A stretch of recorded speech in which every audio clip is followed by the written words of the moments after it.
The Sacred Solitude, Why Isolation Unlocks the Genius Hidden in You.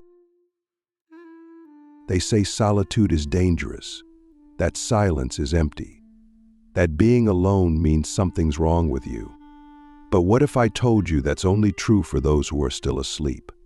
What if I told you that solitude isn't emptiness, it's space? And not just any space, but sacred space. The kind of space where the mind stops echoing the voices of the world, where the soul finally has room to speak, where thought becomes sharp, where awareness becomes clean, and where the illusion of the self begins to crack, revealing something far deeper than who you thought you were. The truth is, the smartest minds, the real seers, the creators, the world shapers, they don't run from solitude, they seek it. Not because they don't love people, but because they've discovered something most people never do. You can only meet the world deeply after you've met yourself completely. I didn't always understand this. I used to think being alone was a failure. That if I was truly powerful, I'd be surrounded by people, admired, constantly connected. But over time, I began to notice something strange. The more I grew spiritually, the more I needed solitude. Not out of anger, not out of fear, but out of a deep, almost spiritual hunger to return to myself. And I realized this is a pattern. All the great minds, Lao Tzu, Nietzsche, Tesla, Buddha, even the modern geniuses who stay quiet, they vanish before they erupt into brilliance. They go into the desert, into the cave, into the lab, into the stillness. And when they return, they don't just bring back ideas. They bring back truths, the kind that change the world. Why is that? Why does solitude unlock something that crowds never can? It's because when you're alone, something sacred happens. You stop performing. You stop adjusting your tone. You stop managing your image. You stop filtering your thoughts to be digestible. And when the performance ends, something real begins. You meet the raw version of yourself, the one that doesn't need to be liked, doesn't need to be understood, doesn't need to win. And that self, that's the one with the power. That's the one with the vision. That's the one that can move mountains. Because it's not distracted by noise. It's not confused by mirrors. It's clear. And clarity is the birthplace of genius. But solitude isn't easy. That's why most people avoid it. The first thing you face when you choose to be alone isn't peace, it's chaos. All the thoughts you've been running from, all the desires you've numbed, all the fears you've buried, they come up like ghosts. And if you're not ready, you'll reach for distraction. You'll call someone. You'll scroll. You'll eat. You'll escape. But if you stay, something begins to shift. You begin to see that those ghosts don't want to hurt you. They want to be integrated. They want to be seen. And when you face them, you don't just overcome fear. You become whole. And that wholeness is what makes you magnetic, wise, and immovable. So let me ask you something that might change your life. When was the last time you were truly alone, not bored, not lonely, but sacredly alone? No distractions, no need to be anything, just you and you. Do you even know what your own voice sounds like? When no one is watching, most people don't. Most people live their entire lives playing roles designed by their culture, their peers, their trauma. But the smartest minds, they step out of the play. They leave the theater.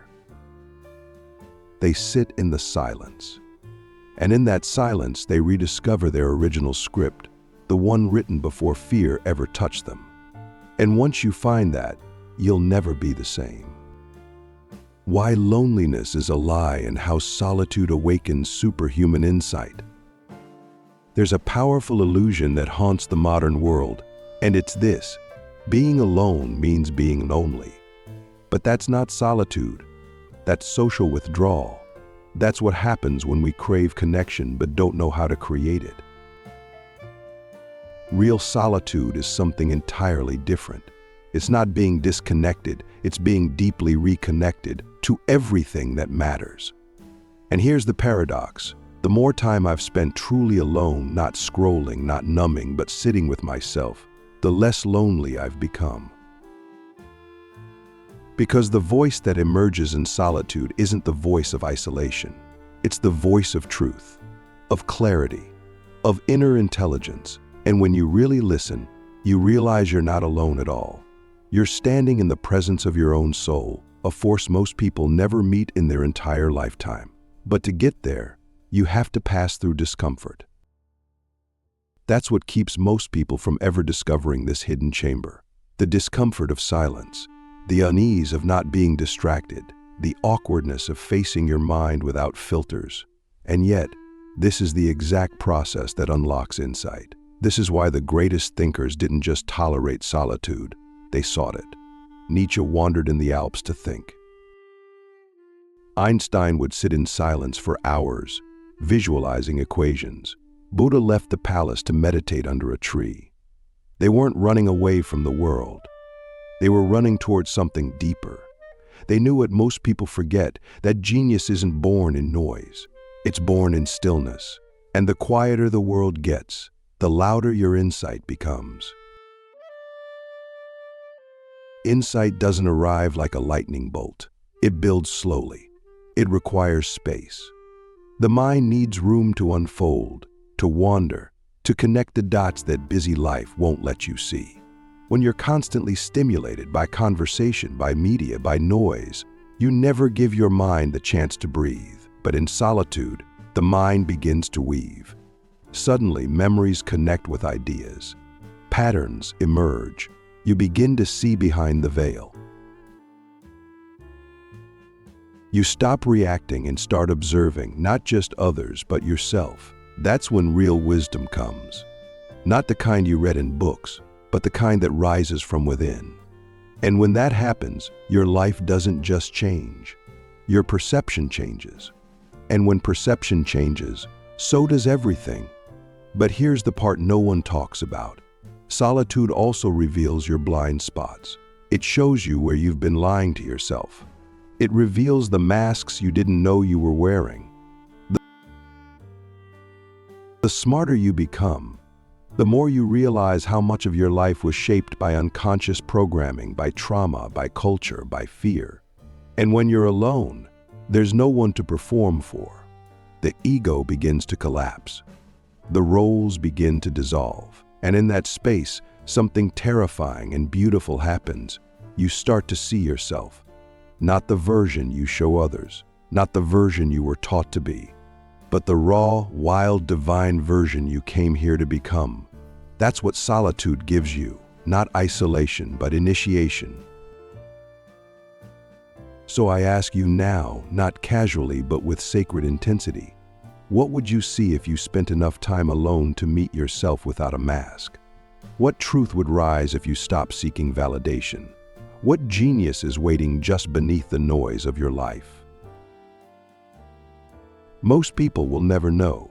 They'll fill every quiet moment with distraction, every silence with stimulation. But the smartest minds, they choose differently. They choose the cave, the walk, the retreat, the silence. Because they know you cannot create a brilliant life until you learn to sit with your own mind and not run. And when you do, the whole universe starts speaking to you through your own intuition. Why solitude is the final portal to power, peace, and the divine within. Something strange happens the longer you stay in solitude. At first, it's uncomfortable. Then it becomes peaceful. But if you stay long enough, something sacred begins to unfold. A door opens, not outside, but inside. And behind that door is not just clarity or insight, it's power. Not the kind that dominates others, not the kind that seeks control, but the kind that radiates from within. The kind of power that doesn't need to prove itself. The kind that makes others silent when you walk into a room, not because you're loud, but because your presence speaks louder than words. That's what the smartest minds tap into. That's why they prefer being alone. Because solitude isn't just peace, it's spiritual voltage. And only those who sit long enough in silence ever get to feel its current. When you're alone long enough, the noise of the world fades. But even more importantly, the noise within you fades. The self-doubt, the endless comparisons, the internal critic, the fear of missing out.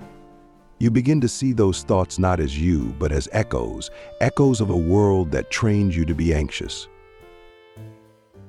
Echoes of a culture that profits from your insecurity. And as they fade, something deeper begins to rise: intuition, vision, knowing.